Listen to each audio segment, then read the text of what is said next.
Right, good evening, everybody. This is Dr. Long at Colorado Tech for live chat March 13th, 2020. I hope this finds you healthy and safe.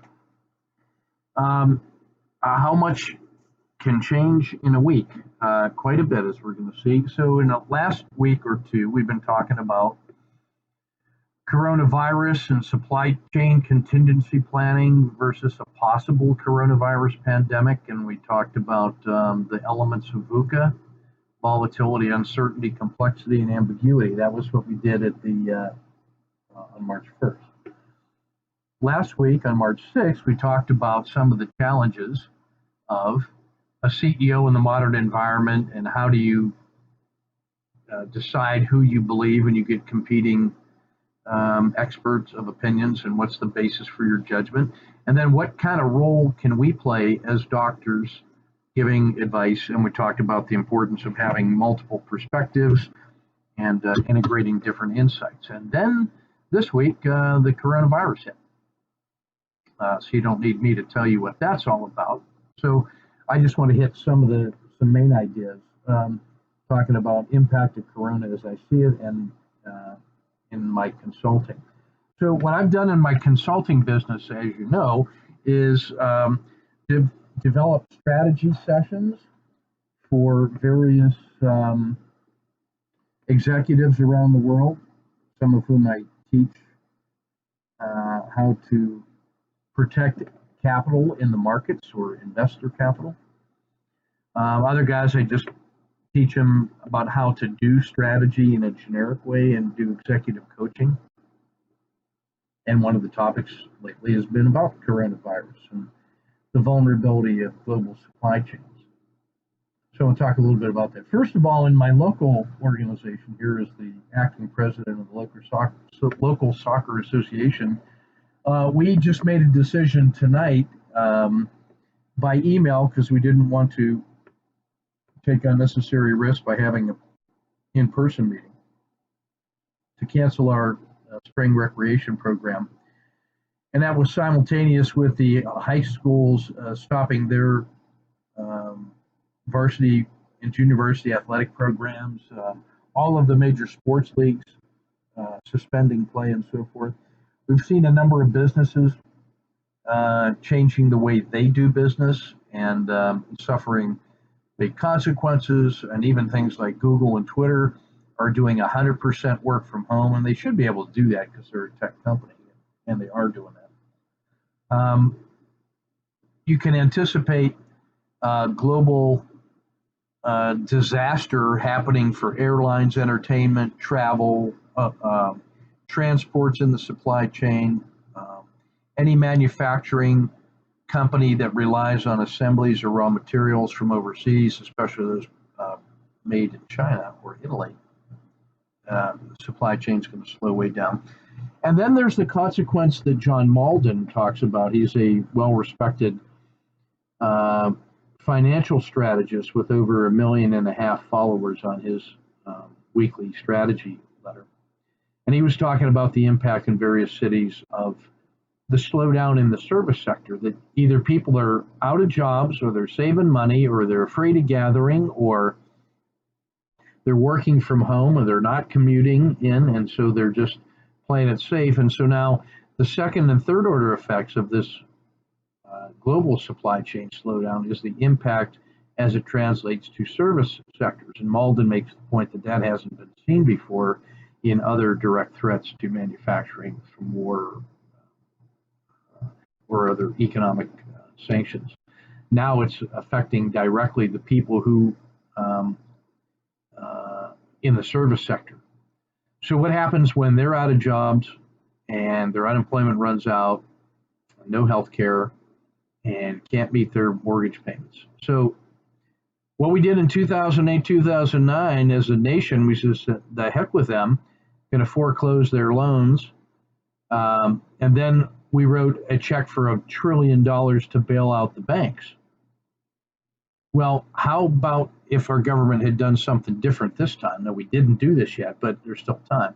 We should have said was, instead of writing $1 trillion check to bail out the banks at the expense of the taxpayers, we should be thinking about extending unemployment benefits to everybody indefinitely with that $1 trillion, suspending payments on mortgages and interests until we get our arms back around resolving this economy.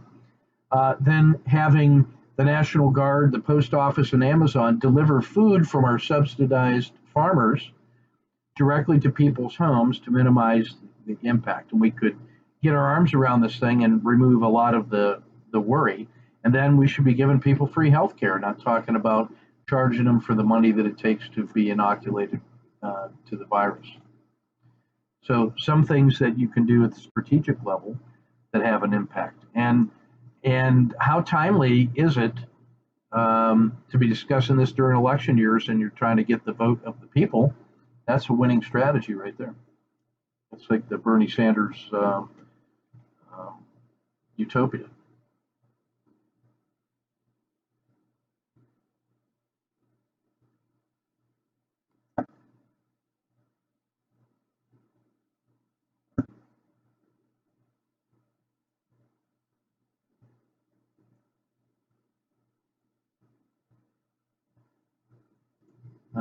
Looks like we're back. Sorry about that disconnect. We'll try it again.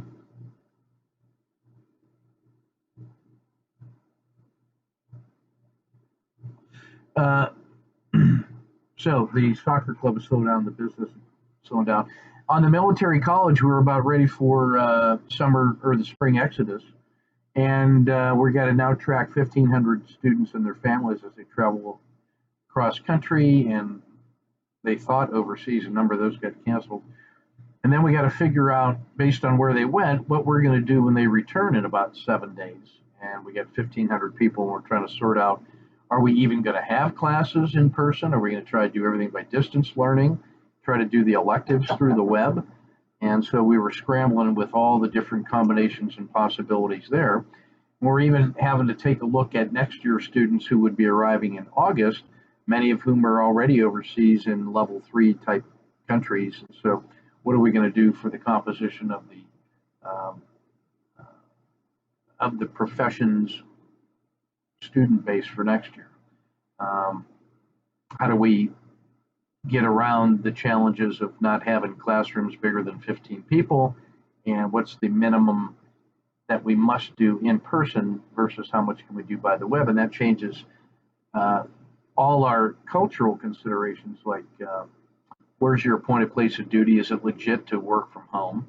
Well, we're used to that already because we're teaching here online and learning online. It's no big deal to us. We see how to do it. But it's a cultural shift that the traditional leaders in the Army are really uncomfortable with. I saw the stuff CTU is doing and other colleges. All 3 of my kids are in school, so it's interesting to see how different universities approach this at different times and in different ways. The impact on the economy, my estimate was there 20% slowdown in global supply chains, even if there was no threat from corona, just from the risk. But it's pretty clear from Italy and South Korea, Iran, and China that this thing is significant, 10 times more deadly than regular flu. And so this thing's going to run its course, and at best we can do right now is try to slow down the propagation so that we can cycle people through hospitals, because we don't have the capacity to do it all in one shot. So we'll see how that goes. Impacts on politics. You can see how this will affect national politics with the elimination of rallies, people's positions on health care and on insurance, unemployment insurance, and border crossings, and health care, and trade wars, and rebuilding infrastructure, and positions on the national debt. And you can't be worried about how you're going to pay for this when you're staring civilization in the face. So lots of impacts on politics. Impacts on the culture, some ideas like, hey, when you are living at home and watching Netflix and eating pizza and spending time with your loved ones and your family and enjoying more of that rather than going out all the time and seeking your entertainment outside, maybe there's a shift in what we consider to be the good life and what the family values are all about, and the impact on the culture could be significant. I think globally what you're going to see is a return to something like national and regional manufacturing bases when people realize it's not just the low-cost bidder anywhere in the world and you ship all your manufacturing jobs there, that you need to retain some kind of that productive capability back home so that you can be, your entire supply chain could be self-sufficient if needed to be. So I think we're going to see a shift in national economic priorities. That's certainly going to affect the strategic environment and the political environment and the economic environment. A realignment of national services, and by that I mean the how we approach our socioeconomic classes in terms of interventions. Are we going to wait and do what we did last time and only protect the large corporations after the people have paid the price? Or we're going to get in front of that, and that's going to be a measure of the strength of the populists to tell that story. And I just don't think they've done a very good job of illustrating exactly why populism matters, and that without a healthy and robust electorate, that capitalism fails. So maybe we can harmonize some of this, and I would like to hear them talking about this in substantive ways rather than sound bites, because that affects the way we all strategically think. In the parlance of our discipline, that's called shifting the Overton window. The Overton window is that window into policy choices that are accepted as reasonable and realistic in a certain place and time. And that by having extreme positions articulated, you can actually shift the Overton window. And if you study AOC and Bernie Sanders, that's kind of what they've done with the way they've approached this, Andrew Yang to a certain extent as well. The ABSIL 2020 conference, the Association for Business Simulations and Experiential Learning, made a decision last week to go completely virtual because of the large international population that we typically have. So they made the decision early to just go fully virtual. So we're trying to figure out how to do a distance virtual conference by using Zoom or Captivate. And my suggestion as a fellow of the board was to say, look, let's go ahead and record all those papers now, get them hung on a web page so that people can listen to the paper and read the paper before the presentation, and then come to the live Zoom presentation with good prepared questions ready to go so we can elevate the level of discourse in the time that's available. And then we will have created a resource artifact that could be used to demonstrate the quality and value of the organization's conferences. So in order to attract new people, we can point to that and say, look what we can do. I'm in the business of global virtual coaching and strategy advising and all that stuff. So the way I approach that from a technology perspective, and so I'll just share this with you because you might be interested in that as well, is I use patreon.com to handle all my customer billing and creation of content and then distribution through different levels of support that come at different levels of subscription. And that makes it very, very easy to offload all of that billing and admin and record once and then distribute many. Patreon makes that really, really easy. I'm choosing between talentlms.com and iSpring Suite as the learning management system, because what I do is I have plans and operations in one group where I talk to people about today's plans and what to do about it.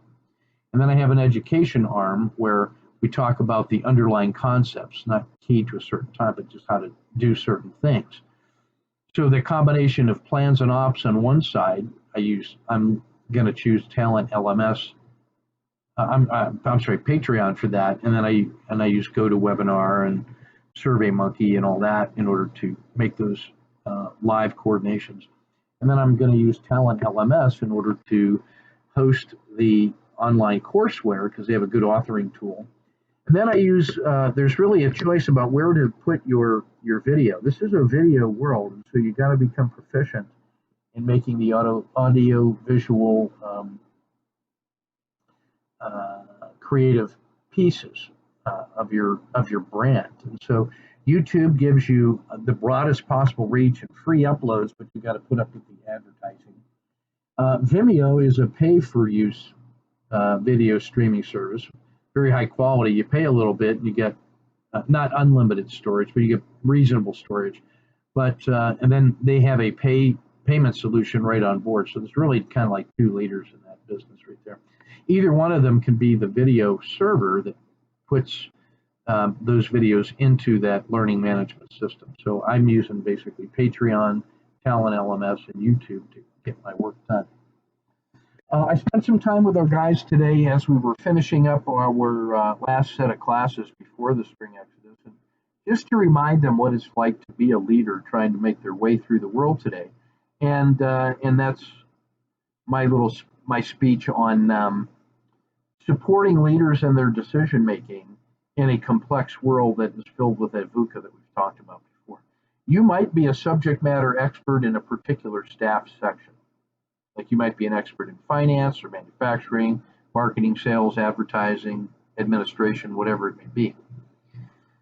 So you've got to be the master of your craft knowledge for your area of specialty, but you also have to think about the leader who has to pull together all of those separate elements of the business. And you have to think through his or her eyes and to see what you think needs to be known, so that you can offer them the so what information from your domain of expertise.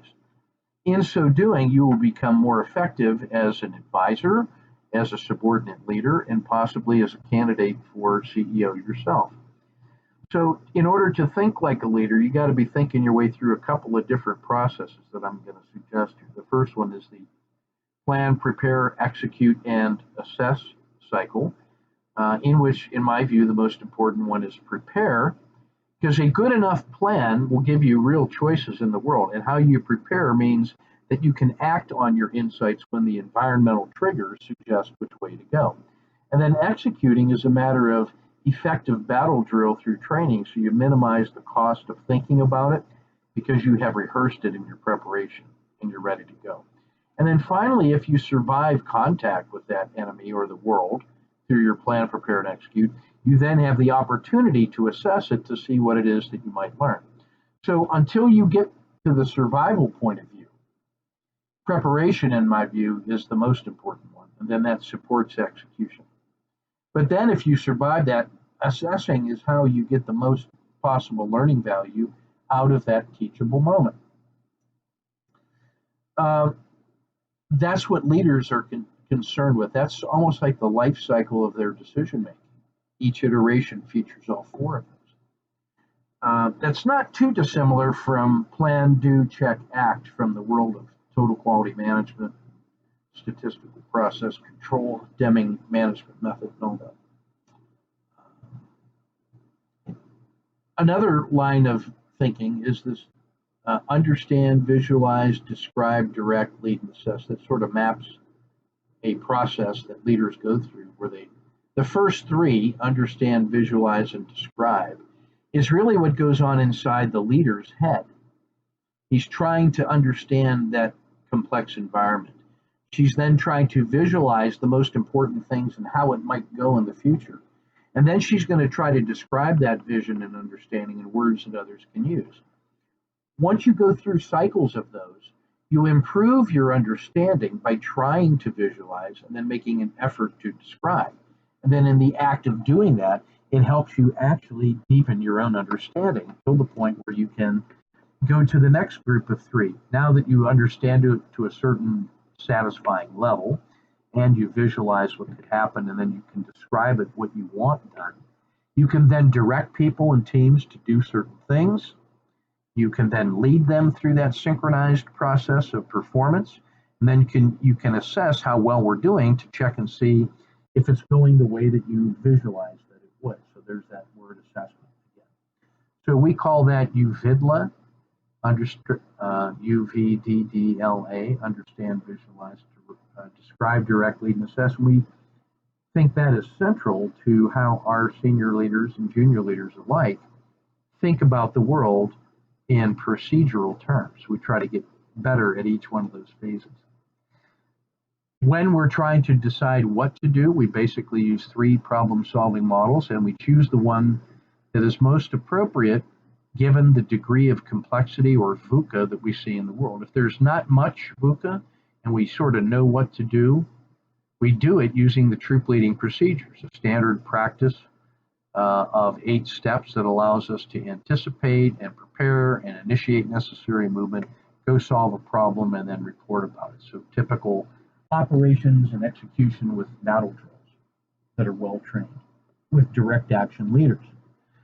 But sometimes you have to make a real choice between a couple different legitimate alternatives, which you can study and figure out which one is better most of the time. And we call that rational utility model, the military decision-making process, MDMP. That's typically what you think of when you think about military planning, producing an operations order, and a staff arguing about which way to go and all that stuff. So that's appropriate for semi-structured problems where you have to study from among a set of limited reasonable choices. We then think of design thinking, or Army design methodology, to use our terms, as a creative, intuitive attempt to take a complex situation and render it at least semi-structured so that we can put MDMP, that military decision-making process, onto it. So this helps us go from an unstructured problem to at least a semi-structured problem where we can do our work. So we actually do all 3 of those things all the time, and we maintain a running estimate of the situation in order to determine which one of those ought to be the one in charge, which one should have the most effort in it. And that usually is a function of how much complexity we perceive in the environment. So that the continuous monitoring of all 3 of those styles of thinking, those procedures of thinking, is also what's inside the commander's head because he's trying to solve a particular problem. That leads us to that thing you see there called the continuous estimate of the situation, which means a continuously updated, intuitive, integrated appreciation of all the things that are going on and assessment of what you think are the most important ones and how well you think we're doing. And therefore, that leads to what must be done. So all of those styles of thinking then are manifested throughout that plan, prepare, execute, assess, and then the event lens I described earlier. That brings us to a quick discussion of Henry Mintzberg, the management scholar, who takes a look at all of those practical ways of solving problems in the world and with teams. And he says it's not just art versus science, but it's actually a blend of art and science and craft knowledge, which is the how to do art and science together in the world. And so Mintzberg sees not a distinction between leadership and management as in leaders versus management. What are you, a leader or are you a manager? Mintzberg takes the approach that says you need the craft knowledge to figure out how to do each of those well, but also blend them into a harmonious whole if you really want to succeed in solving critical problems. And that's exactly the kinds of challenges we see at every echelon, from the local community and like our soccer club trying to figure out what to do tomorrow with the recreation program, all the way up to global leaders trying to figure out what to do with these global supply chains. Like we've restricted all travel, air travel from Europe to the United States for 30 days. That has significant consequences in many different ways. So this kind of continuous estimate and these different problem-solving models are all the modes of executive authority and executive decision-making that our terminal degree program is supposed to allow us to help by providing a variety of theoretical insights into what's going on in order to make the best decisions at the end of the day. So that's the challenge of coronavirus for us right now. It's a global pandemic, and we're trying to get it all sorted out. We're going to come through it okay, but it's going to extract a toll on us, no doubt about that. So take care of your families, take care of yourselves. If you're under any time pressure or feeling anxiety or angst, just let me know. I'll work with you. I don't want you to feel stress about this stuff. This is a chance for us to, these are not amazing times. That's what I tell my clients. This is just what happens when things are like this. So we've got to learn how to operate in a professional manner, even when things seem to be in a crisis like this. So we've got to learn how to develop that depth of character, knowledge, skills, and attributes that allow us to thrive even at times like this. So that's what this program is about too. So that's what I want to say. Take good care of yourself. Have no fear. If you got any issues, just send them to me by email. I will help you work through them, and we're going to cooperate and graduate together. Okay? That's my promise to you. Here we go. See you in the chat room. Keep up the great work. You guys are knocking it out of the park with your DBs and IPs. Very pleased with where we are in the course. Keep up your spirit. Keep up the good crosstalk. You learn the most from your peers. Let's keep it that way. Take good care, and I'll see you in the discussion boards. Yeah, good night for now.